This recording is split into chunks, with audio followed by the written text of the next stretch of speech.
Hey, how's it going, guys? This is Tom from UDS with another edition of UDS Interviews, our series where we chat to interesting people from around the world. Promise I did it better first time. Now, my guest this week, to call them an icon would be an understatement. They provided the soundtrack to many of our lives and have genuinely helped many of us through tricky times thanks to their heartfelt lyrics and, for lack of a better phrase, sick bangers. And they're here in the UK for a tour that celebrates the past while giving us a taste for the future. It is my pleasure to introduce arguably the most handsomest band in the world today, Mayday Parade. Every night I'm dreaming I could hold you. Every time I wake up all alone. I was fine till you faded from my life. Now I'm losing my mind, yeah, I'm losing my mind. Every night I'm dreaming I could hold you. Every time I wake up all alone. Till you're faded from my life. Now I'm losing my mind. Yeah, I'm losing my mind. Wow. Kind words. That's some high praise. Thank you. Thanks for having us. And the pleasure is all mine. I speak no lie. Guys, how's it going? It's going very well. Happy to be here. The show's been awesome so far. That's right. Yeah. It's the fourth show over here. It's good to be back. We were here about 8 months ago for Slam Dunk. Other than that, it's been a few years since we've done, a proper tour over here. So it's very nice to be back. Yeah. Excellent. We're definitely going to talk about the tour in just a bit. But before we get to that point, I have to ask the hard-hitting questions because we're all friends here. And one of the ways I like to get to know my new friends a bit better is to grill them. And with that in mind, if each of you individually was a type of sandwich, what kind of sandwich would you say best represents you as a person? Could I be a wrap? Yeah, I would say so.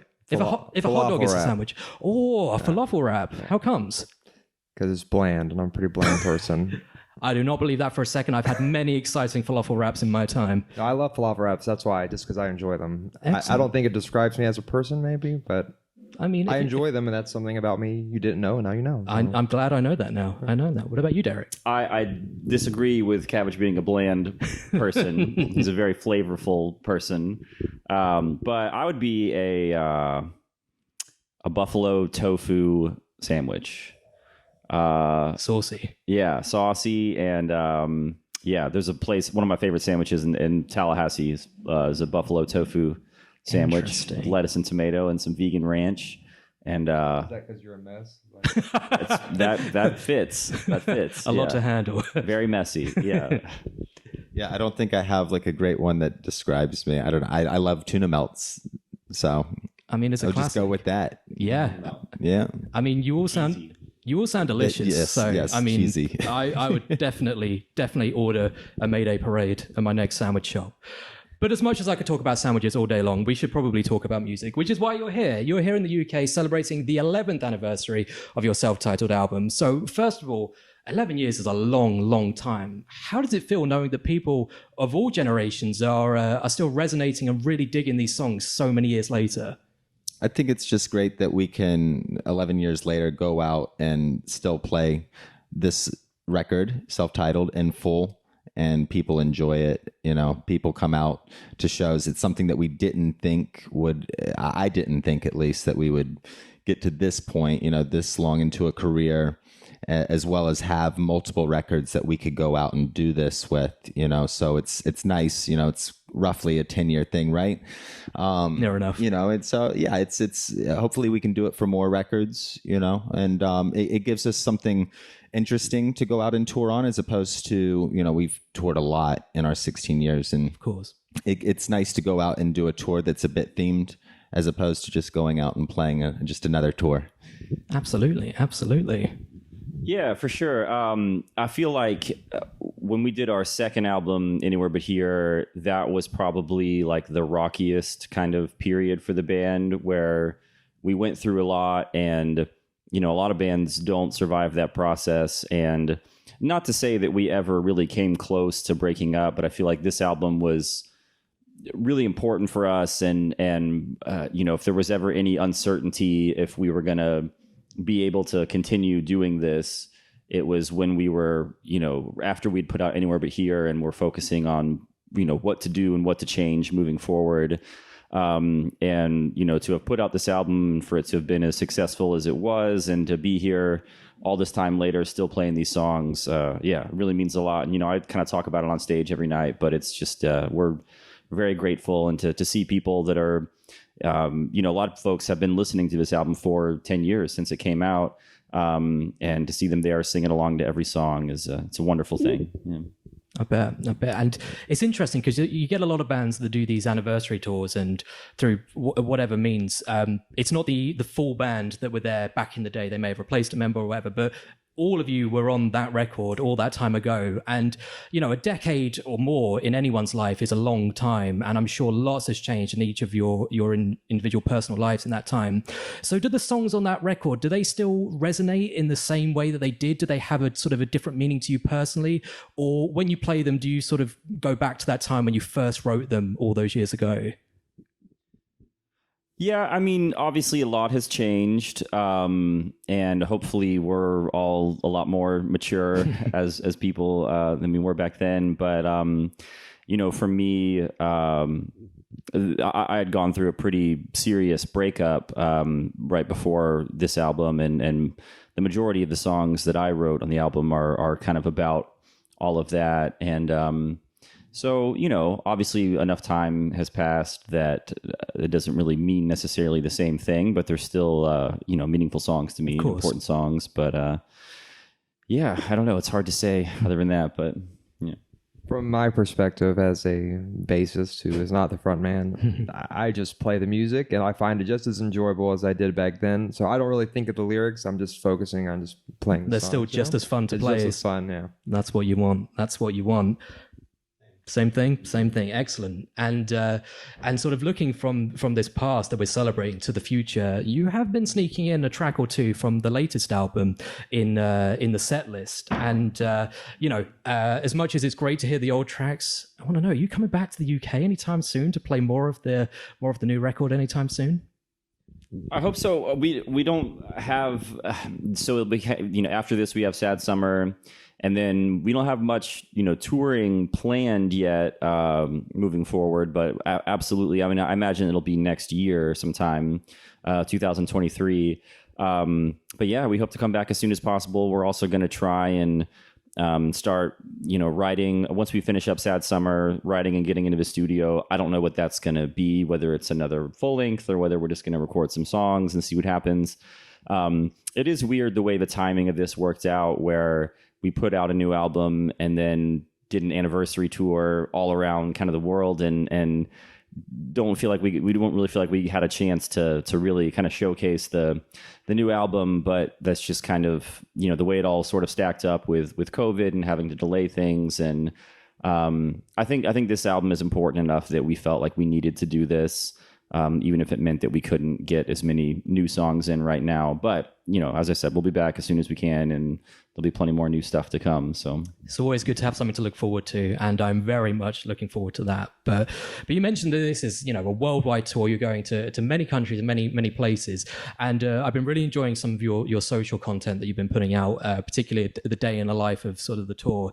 And one bit that really stuck with me was you, Derek, playing video games, and how that's an important part of the whole tour life process. And here at UDS, we talk about everything geeky. We talk music, video games, movies, anything that we find cool, we'll end up chatting about it. So first of all, what are you playing on tour? What is the game that's getting you through the long days touring? Well, when I was in the States, I had my PlayStation 5 and I was playing a lot of Elden Ring and a handful of other games. But that was, when we did that long US tour, obviously I can't bring my PS5 over here.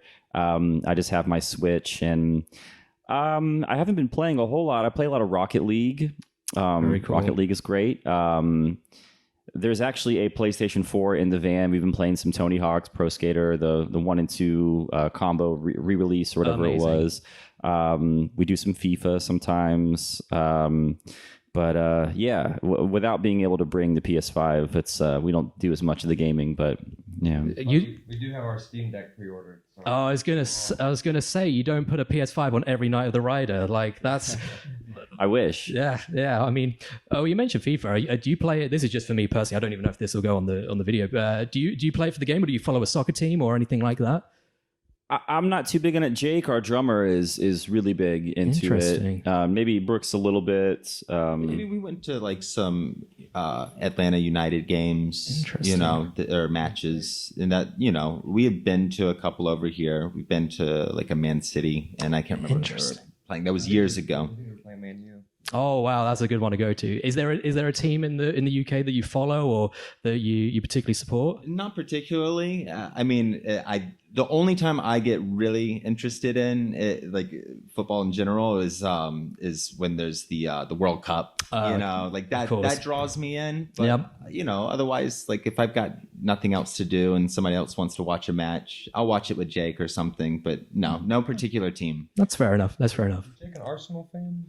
I don't know. I was gonna ask what Jake's team was. I don't know. He has a team over here. But That's I don't know. interesting. I mean, my team is West Ham, who not many people outside of the UK have heard of. But if you ever want to sort of annoy him by supporting a team that's not his team, then I wholeheartedly endorse that. But Nice. Yeah.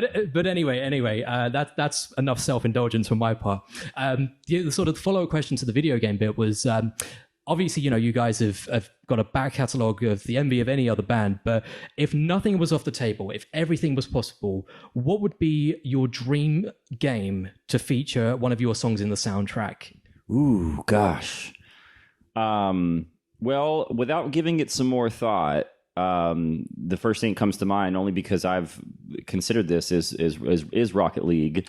But also because we met years back, not long after they had put out that game, we met with some of the team. I think it's Psionics. Is that the team that makes Rocket League? They came to a Warped Tour show. We hung out with some of those guys. They brought us T-shirts and amazing. And we talked about the game for a while. And you know, I noticed that there obviously is a lot of music in that game, but there's no like rock music. That's true. And I think it would be cool, and I think people might appreciate just a couple of rock and roll songs in there. So who knows? Maybe I don't think we're ever gonna do that. well, I don't think they are either, but I think it. Yeah, I mean, the only other alternative is to you yourselves release an EDM song or something like that. right, yeah. Which you never know. You never know. But yeah. Stranger things have happened. Although we have had some, I guess they would be like downloadable songs on Guitar Hero. I think it would be nice to have, you know, a staple song, you know, that's provided on the game. That would be for very Guitar cool. Hero. Maybe I don't know if they do old songs. They should put Jamie All Over on one of them. You know, that would be really cool. That would be cool. Yeah. I would belt that out, particularly back in the day when you had the whole band and, you know, you could like grab the microphone and like 3 beers deep and you're like singing it louder than you probably should. Yeah, man, that'd be great. I got two that I off the top of my head. Grand Theft Auto and Fortnite, both of which have music in our genre, but not our music. So I think That's good. that would be good to... Like on the radio stations when you're Yeah. driving around. Yeah. I feel like there's bands in our scene that are definitely on, like at least in Fortnite anyways, like when you're driving around, there's a rock station that plays our scene music. That'd be amazing. That'd be amazing. Yeah, I don't think in any of these like big open world games has there ever been like a full like sort of, you know, alternative emo music channel or music radio station on them, because you get the rock one, you get the metal one, but I want to be sad. I want to be sad when I'm driving around San Andreas or anything like that. But yeah, no, they are great choices. They're great choices. I would wholeheartedly endorse any of them. But unfortunately, I only have one more question for you guys, because I've had a great time chatting to you. And frankly, it's about as stupid as every other question I've asked you today. And that is, we are UDS, which stands for Upside Down Shark. And don't ask me why we settled on the name Upside Down Shark. It was many years ago. We were eating waffles. It's a whole story. But we're in too deep now, so we've got to stick with it. But with that in mind, what are your favorite sharks? And they could be real, they could be fictional, they could be a shark from a movie or a shark from the ocean, I guess. But what would you say your favorite shark is? Probably the hammerhead, but Megalodon's pretty cool too. Both very good choices. I was gonna say hammerhead, but I don't know. I mean, great white is probably the super. That's probably the first thing anybody thinks of when you hear of a shark. Maybe that's because of Jaws or just because they're just big badass sharks. But what's up? So finish your statement. Well, I don't really have much else yet. I would say I've just thought of this. I don't know if you guys had this show over here, but there was a cartoon called Street Sharks back in the With day. the 6-packs and the big Yes. muscles. Yeah. And I just thought there's a killer whale in the Street Sharks. That's not a shark. It's not a shark. And that just blew my mind. Anyways. Wow. Yeah, I don't know. I mean, just for the sake of being different, maybe like a mako shark. They're super fast, right? They got the long Very tail streamlined, fin. Yeah. Oh, and also Tallahassee used to have a hockey team called the Tallahassee Tiger Sharks. Oh, So maybe I'll go with the Tiger Shark. I mean, you got to rep your hometown. Yeah. I yeah. mean, they are excellent choices. Excellent choices. Oh, that's a tricky one. I have to say hammerhead because it's kind of in our logo. So, I mean, and also it's a tool as well as the shark. So, it's 2 for 1. It's 2 for 1. It's Yeah. useful and terrifying. It's a very interesting creature, the hammerhead. They sure are. They sure are. I got a lot of time for a hammerhead shark. And I've got a lot of time for... I think that's a fish, like the bill, the long bill with the saw on it. I think that's like a fish. What's it called though? I don't know. All I can think of is a swordfish, but that's not that. Yeah. Interesting. Well, anyway, that is pretty much the best note to end it on. So, guys, thank you so much for your time today. It's been an absolute pleasure chatting to you. Yeah. Thanks for having us. Anytime.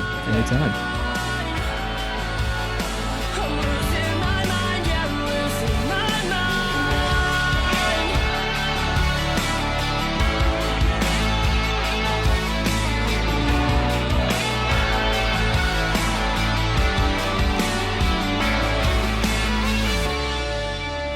Stay with me until I close my eyes. I'm losing so much sleep 'cause you were right. I wish I could have told you that in time.